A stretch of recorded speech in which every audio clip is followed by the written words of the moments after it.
നമോ നമ. അപ്പോൾ നമ്മൾ കഴിഞ്ഞ ക്ലാസ്സിൽ പറഞ്ഞുകൊണ്ടുവന്നത് മനോബുദ്ധ്യഹങ്കാര ചിത്തങ്ങളുടെയും ബാഹ്യ ആന്തര ഇന്ദ്രിയങ്ങളുടെയും ഒക്കെ ഒരു കൂട്ടായ്മയായി ശരീരം എന്നുള്ള ഒരു സ്ട്രക്ചറിൽ ഒതുങ്ങി നിന്നുകൊണ്ട് ഞാൻ എന്ന ഒരു ഏകസങ്കല്പത്തിൽ ഈ മൊത്തമായിട്ടുള്ള എല്ലാത്തിനെയും മൊത്തമായിട്ട് ഉൾക്കൊള്ളുന്ന ആ ബ്രഹ്മം എന്ന അവസ്ഥയെ അറിയാൻ ശ്രമിക്കുമ്പോൾ പരിമിതമായിട്ടുള്ള അവസ്ഥയ്ക്ക് അപരിമേയമായിട്ടുള്ളതിനെ ഉൾക്കൊള്ളാൻ കഴിയില്ല എന്നുള്ള തത്വപ്രകാരം നമ്മൾ ഈ വ്യക്തി എന്ന ഭാവത്തിൽ നിൽക്കുന്ന ആ ഒരവസ്ഥയ്ക്ക് അതിനെ അനന്ത ഘടകങ്ങളായിട്ട് വിഭജനം നടത്തി അതിൽ താൻ സ്വീകരിച്ചിട്ടുള്ള ഭാഗങ്ങൾ മാത്രം കൊണ്ട് സ്വീകരിച്ച് എടുത്തുകൊണ്ട് അതിനെ വീണ്ടും ഒന്ന് എന്നുള്ള ബോധം ഉള്ളിൽ ഉള്ളതുകൊണ്ട് അതിനെ ഒന്നായി കാണാനുള്ള ശ്രമം നടത്തുകയും ആ ശ്രമത്തിൽ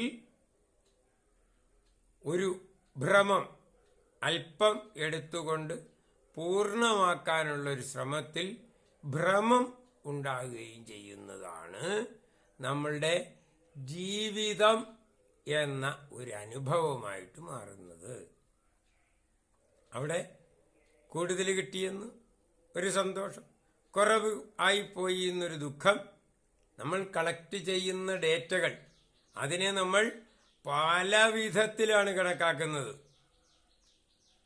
അതിനെ വിവിധങ്ങളായിട്ടുള്ള രൂപങ്ങൾ നൽകിയിട്ട് അതിനെ വിവിധങ്ങളായിട്ടുള്ള ഭാവങ്ങളിൽ കണ്ട് അതിനെ അനേകങ്ങളായിട്ടുള്ള വികാരങ്ങളായി മാറ്റി ഉൾക്കൊള്ളുമ്പോൾ പലതും നേടണമെന്നുള്ള ആഗ്രഹവും പലതിൽ നിന്നും അകന്നു പോകണമെന്നുള്ള ആഗ്രഹവും ഇതെല്ലാം കൂടി ചേർന്ന്, എന്നാൽ ഇതിനെല്ലാം കൂടി സമഞ്ജസമായിട്ട് സമ്മേളിപ്പിക്കാതെ കാര്യം മനസ്സിലാകുകയില്ല എന്നുള്ള ആ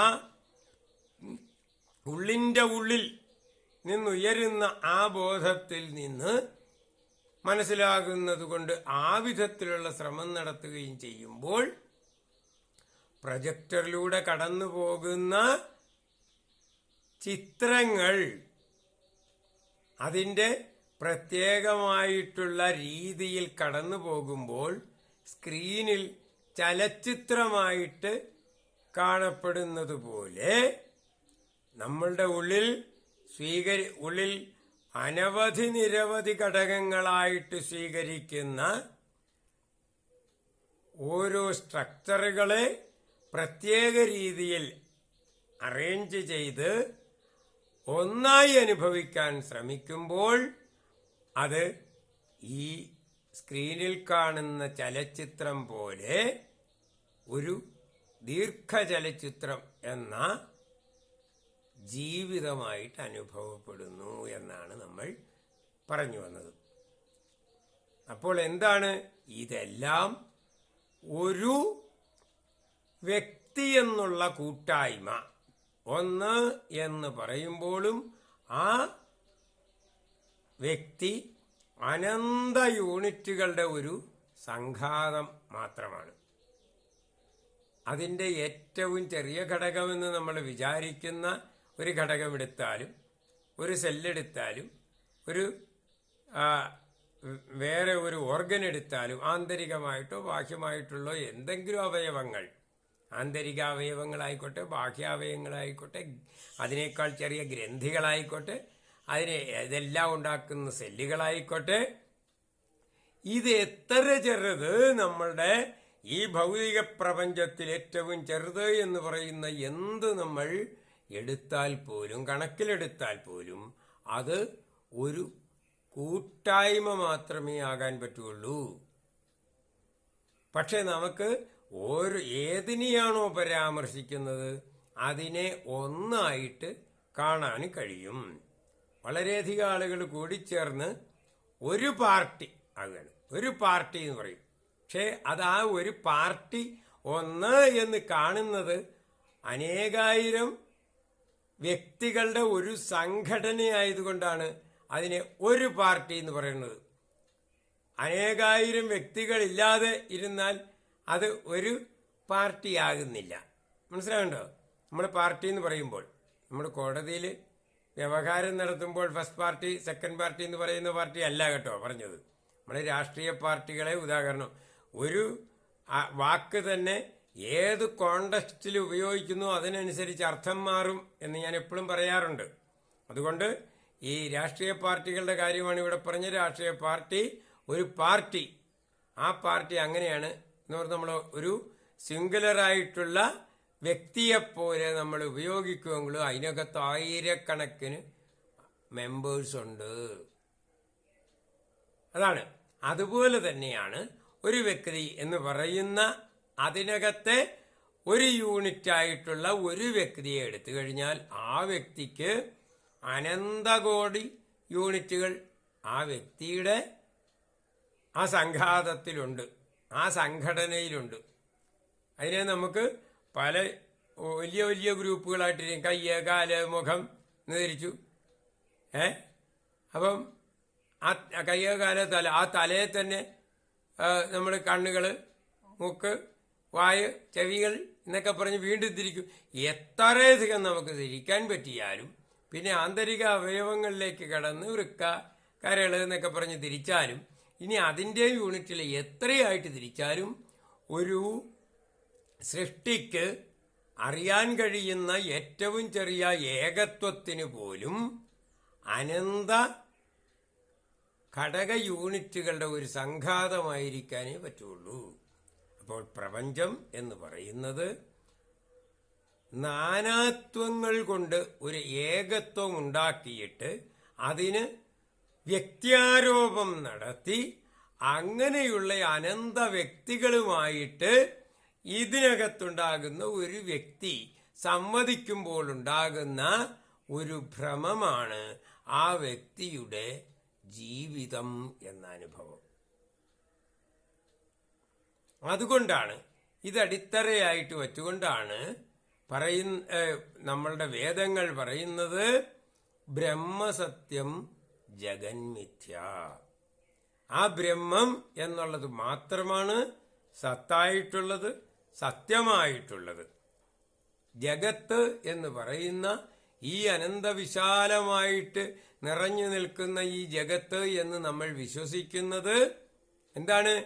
ഈ ഓരോ കാഴ്ചയും നമ്മൾ കാണുന്നത് നമ്മളുടെ ഇന്ദ്രിയങ്ങളുടെ എന്ന് പറഞ്ഞാൽ നമ്മളുടെ ഗ്രഹണത്തിനായിട്ട് നമ്മൾ ഉപയോഗിക്കുന്ന ആ ടൂളുകളുടെ പരിമിതികൾ കൊണ്ടാണ്.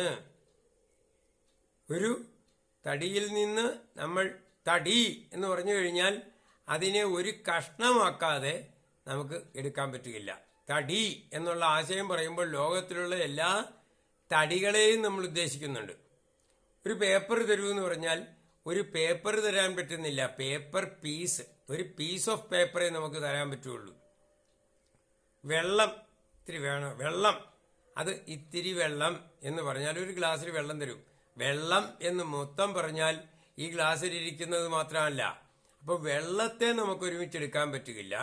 ആ ഗ്ലാസ്സിലുള്ളതോ അല്ലെങ്കിൽ കപ്പിലുള്ളതോ സ്പൂണിലുള്ളതോ ഒക്കെ ആയിട്ടുള്ള ആ വെള്ളത്തിൻ്റെ ഒരു ഭാഗം മാത്രമേ നമുക്ക് ഉപയോഗിക്കാൻ പറ്റുള്ളൂ. അതേപോലെയാണ് നമുക്ക് ഉപയോഗിക്കണമെങ്കിൽ, നമ്മൾ ഉൾക്കൊള്ളണമെങ്കിൽ എന്താക്കണം? ബൗണ്ടറി കൊടുക്കണം. അതിനെ വിഭജിച്ച് മാത്രമേ എടുക്കാൻ പറ്റുള്ളൂ. വിഭജിച്ചെടുക്കുന്ന കാര്യങ്ങൾ എങ്ങനെയായിരിക്കും? അത് ഏതാണോ നമ്മൾ ഉദ്ദേശിക്കുന്നത് അതല്ല. കടലിൽ നിന്ന് ഒരു ഗ്ലാസ് വെള്ളം എടുത്തുകൊണ്ട് കുട്ടികൾ, വീട്ടിലിരിക്കുന്ന കുട്ടികളെ കടൽ എന്താണെന്ന് പഠിപ്പിക്കാൻ കൊണ്ടുവരുന്നത് പോലെയാണ്. കടല് എന്ന് പറയുന്ന അവസ്ഥ, കടലെന്ന് നമ്മൾ ഉദ്ദേശിക്കുന്ന അവസ്ഥ ഒരു ഗ്ലാസ്സിൽ എടുത്തുകൊണ്ട് വന്ന് നമ്മളിവിടെ വീട്ടിൽ ഇരിക്കുന്ന കുട്ടികളെ കാണിച്ചു കൊടുത്താൽ കടലുമായിട്ട് എന്തു ബന്ധമുണ്ട്? അതുപോലെ തന്നെയാണ് നമ്മൾ എന്ത് കാര്യങ്ങളും മുറിച്ചെടുത്ത് കാണുമ്പോൾ നമുക്ക് സംഭവിക്കും. അപ്പോൾ നമ്മളൊരു മരം കാണുന്നു, വേറൊരു മനുഷ്യനെ കാണുന്നു, വേറൊരു മൃഗത്തിനെ കാണുന്നു, പക്ഷിയെ കാണുന്നു. എന്തൊക്കെയാണെങ്കിലും അതെന്താണ്? ഈ ഒന്നുമില്ലാത്തതിൽ നിന്ന് നമ്മൾ മുറിച്ചെടുക്കുന്നതാണ് ഇതൊക്കെ. അതുകൊണ്ടാണ് പക്ഷിയെന്നും മാനെന്നും മയിലെന്നും കുയിലെന്നും മനുഷ്യനെന്നും ഒക്കെ കാണുന്നത്. തടിയിൽ ഒരു ശില്പി ഒരു ഭാഗം മാത്രം നിർത്തിക്കൊണ്ട് മറ്റേ ഭാഗങ്ങൾ മുഴുവൻ കൊത്തിക്കളയുമ്പോൾ അവിടെ ഒരു രൂപം വരുന്നത് പോലെ നമ്മൾ ഉദ്ദേശിക്കുന്ന രൂപം ഒഴിച്ച് മറ്റതെല്ലാം ശില്പികൾ തടിയിൽ നിന്ന് കൊത്തിക്കളയുന്നത് പോലെ കൊത്തിക്കളഞ്ഞെടുക്കുകയാണ് ഭാവന കൊണ്ട്. അങ്ങനെയാണ് ഈ രൂപങ്ങളൊക്കെ കാണുന്നത്. അതുകൊണ്ടാണ് പൂർവസൂരികളായിട്ടുള്ള ഋഷിവര്യന്മാർ പറഞ്ഞിട്ടുള്ളത് ബ്രഹ്മസത്യം ജഗന്മിഥ്യ എന്ന്. അതാണ് നമ്മൾ കഴിഞ്ഞ പല ക്ലാസ്സുകൾ കൊണ്ടും പറഞ്ഞൊപ്പിക്കാൻ ശ്രമിച്ചുകൊണ്ടിരുന്നത്. കുറേയൊക്കെ ബോധ്യപ്പെട്ട് കാണുമെന്ന് വിചാരിക്കുന്നു. ഇതിനെപ്പറ്റി കൂടുതൽ മനസ്സിലാക്കുക. പിന്നെ എന്തിനാണ് നമ്മൾ ഇത് പല വിധത്തിൽ പറഞ്ഞ് മനസ്സിലാക്കാൻ ശ്രമിക്കുന്നത് എന്നുള്ള കാര്യങ്ങളൊക്കെ നമുക്ക് അടുത്ത ക്ലാസ്സിൽ പറയാം. ഇന്നിത് മതിയെന്ന് വിചാരിക്കുന്നു. നന്ദി, നമസ്കാരം. ഓം നമഃ ശിവായ, നമഃ ശിവായ.